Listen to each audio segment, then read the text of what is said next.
அப்போ மேஷராசிக்கு பாக்யாதிபதியான அயன சயன போக்ஷ விரையாதிபதியான குரு. இப்போ லாபம், அதிர்ஷ்டம், ஒரு இடம் விற்கவோ ஒரு இடம் வந்து வாங்கவோ, எல்லாருமே சொல்லியிருப்பேன் மேஷத்துக்கு 2ஆம் இடத்துல குரு பணம் கொட்டுவான், அறுவடை செய்ய வேண்டிய காலம், பதவி உயர்வு, ஒரு அதிகாரிகிட்ட சண்டை போட்டுட்டு இருந்திருப்பேன்.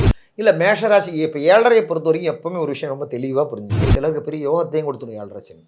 இப்போ குரு பார்த்த சனி எல்லாம் வந்து ஏழரை வந்தால் யோகத்தை கொடுக்கும்.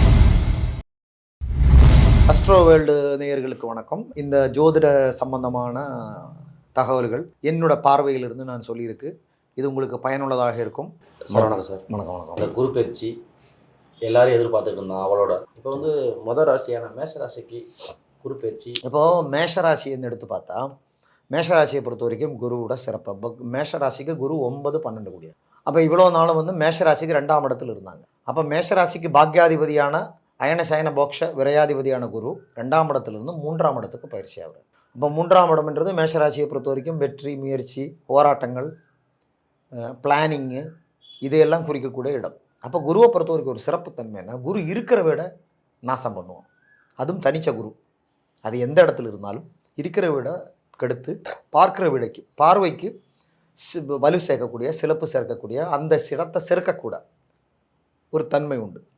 அப்போ உதாரணத்துக்கு பார்த்தீங்கன்னா இப்போது மேஷத்துலேருந்து அதனுடைய 7ஆம் வீடான துலாத்தை பார்ப்பேன், அதனோட 9ஆம் வீடான தனுசை பார்ப்பேன், அதனோட 11ஆம் வீடான கும்பத்தை பார்ப்பேன்.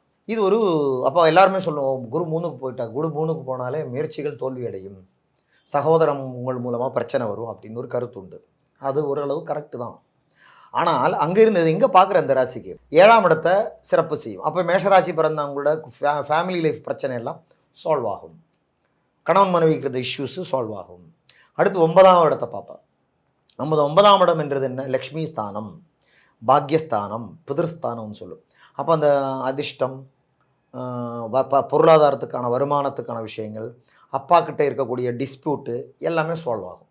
ஏதோ ஒரு வகையில் குரு அந்த இடத்த காலி பண்ணால் கூட 3ஆம் இடத்தை அப்போ சகோதரங்கள்கிட்ட பிரச்சனை வரும், முயற்சிகளில் தடை வரும், என்ன இருந்தாலும் அந்த பார்வையை அந்த இன்னொரு இடத்த செலுக்க வைக்கும். ஸோ குரு ஏதோ ஒரு வகையில் ஒரு ராசிக்கு ஏதோ ஒரு வகையில் நன்மைகள் செய்யும். அப்போ 11ஆம் இடத்தை ஆனால் கும்பத்தையும் பார்த்துடுறேன். அப்போ லாபம், அதிர்ஷ்டம், பழகிற இடம். 7ஆம் இடம்ன்றது கணவன் மனைவி மட்டும் இல்லை, பிஸ்னஸ்ஸு, பழகிற இடம், பழகிற சர்க்கிள் எல்லாத்துக்குமே செழிப்பு தரக்கூடிய இடமா தான் இருக்கும். அதனால் மேஷராசிக்கு இப்போ நம்ம ஒரு 50-50ன்னு சொல்லிக்கலாம் இந்த குரு பயிற்சி. அப்போ 50 விழுக்காடு நன்மையும் 50 விழுக்காடு தின்மைகளையும் கொடுக்கக்கூடிய ஒரு தன்மையாக தான் இருக்கும். அதனால் வந்து கெடுதல்னு சொல்ல முடியாது, முழுமையான நன்மைன்னு சொல்ல முடியாது. இதுதான் வந்து மேஷராசியை பொறுத்த வரைக்கும் உள்ள குரு பயிற்சியோட அடிப்படையான பலன்கள். அதே மாதிரி தான் இந்த மேஷராசியில் இருக்கிறவங்களுக்கு திருமணம் முயற்சி பண்ணால் இப்போ ஒரு வளைப்பு நடக்கும். ஏன்னா அவனோட 7ஆம் வீட்டை குரு பார்த்துடுறார், 7வது வீட்டை பார்க்குறாரு.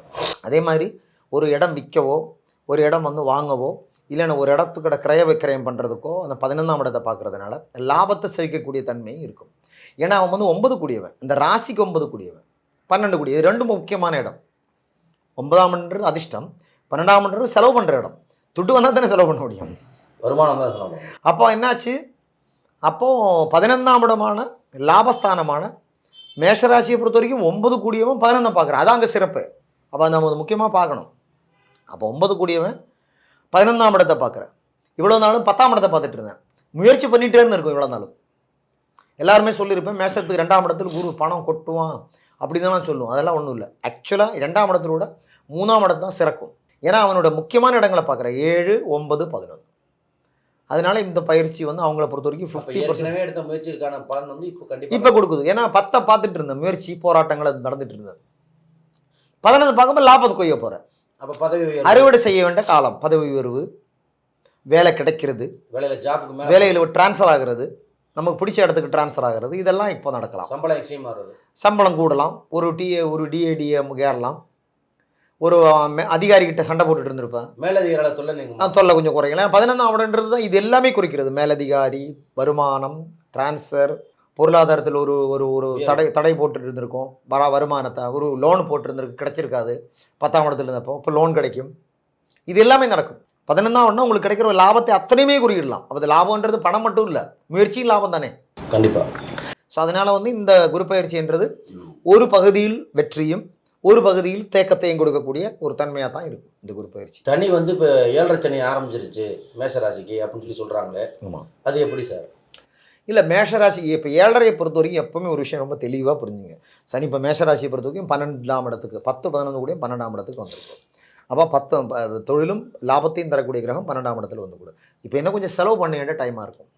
எப்போ இவங்களுக்கு பிரச்சனை வரும்னு கேட்டால் ஜென்மத்தில் வரும்போது தான். சனி பகவான்ன்றது ஒரு மந்த கிரகம். ஸ்லோ ஆக்குறது, ஒரு ஒரு வேகத்தை குறைக்கக்கூடிய கிரகம். அதுதான் சனியோட அடிப்படை தன்மை.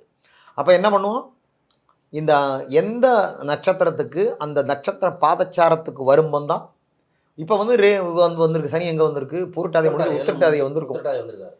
அப்போ இனி எத்தனையோ டிகிரி இருக்குது. அப்போ உங்களுக்கு வந்து ரேவதி ஒரு 4ஆம் பாதம் வரும்போது தான் நீங்கள் அஸ்வினிக்கு கவலைப்படணும். அஸ்வினி 4 பாதங்கள் கவலைப்படணும். ரேவதி முடித்து அஸ்வினியில் வந்ததுக்கு பிறகு தான் பரணி கவலைப்படணும். அப்போ பரணி 2, 3 பாதத்துக்கு அப்புறம் தான் கார்த்திகை கவலைப்படணும். அதனால் அது ஒன்றும் பெரிய பிரச்சனை கிடையாது. அது அடிப்படை ஜாதகத்தில் சனி பகவான் யோகமாக இருந்தால் பெரிய பாதிப்பெல்லாம் வராது. சிலருக்கு பெரிய யோகத்தையும் கொடுத்துரும் 7.5 சனி. இப்போ குரு பார்த்த சனி எல்லாம் வந்து 7.5 வந்தால் யோகத்தை கொடுத்துருவோம். கரெக்டாக? அது நம்ம ஜாதகத்தில் தான் பார்த்தோம். அது அடிப்படை ஜாதகத்தில் தான் பார்க்கணும். திருமணம் கல்யாணம் ஆகாதவங்க தான் நிறைய பேர் இருக்காங்க. குரு வந்து முக்கியமான பிளானட். குரு வந்து குரு பேச்சு, இந்த குரு பேச்சுக்காவது குழந்தை கிடைக்குமா? இந்த இல்லை அதுதான் நான் முதல்ல சொன்னேன். அந்த இப்போ 3ஆம் இடத்துல இருக்கிறவங்க எங்கே பார்க்குறேன்னு பார்க்கணும். அந்த இடம் செழிக்கும். 7ஆம் இடத்தை பார்க்குறேன். அப்போ திருமணத்துக்கான முயற்சிகளுக்கு அங்கே ஒரு முன்னேற்றம் கிடைக்கும் ஒரு காலகட்டம். நம்பர் 1. நம்பர் 2, லாபம். 11ஆம் இடத்தை எந்த இடத்த பார்க்குறேன்னு அந்த இடத்துக்கு சிறப்பு கிடைக்கும். இப்போ 11ஆம் இடத்தை பார்க்கறனால 2வது திருமணம் நடக்காதவங்களுக்கு நடக்குமா? இருக்கலாம். இதெல்லாம் அடிப்படை ஜாதகத்தை வச்சு தான் நம்ம பேசணும். அடிப்படை ஜாதகத்தில் குரு வீக்காக இருந்துட்டு இந்த குரு பயிற்சி வச்சு பேசி புண்ணியம் இல்லை. அடிப்படை ஜாதகத்தில் குரு வலுவாக இருந்து குரு தசையோ, குரு புக்தியோ, இல்லை குரு லக்னாதிபதியோடு சம்மந்தப்பட்ட குருவோ, இல்லை ராசியாதிபதியோடு சம்மந்தப்பட்ட குருவோ, இல்லை உங்களுக்கு லாபஸ்தானாதிபதியோடு சம்மந்தப்பட்ட குருவோ இருந்தால் இந்த கேள்விக்கான விளக்கம் அங்கே கிடைக்கும். கண்டிப்பாக லாபம் கிடைக்கும். லாபஸ்தானத்தை செய்யக்கூடிய கிரகத்தோட கனெக்ஷன் இருக்கணும் குருவுக்கு. ரொம்ப எளிமையான கணக்கு தானே. எனக்கு ரொம்ப நீ வேண்டியானாலும் நான் செய்வேன். உங்களுக்கு எனக்கு சம்மந்தம் இல்லைன்னு நான் எப்படி செய்ய முடியும்?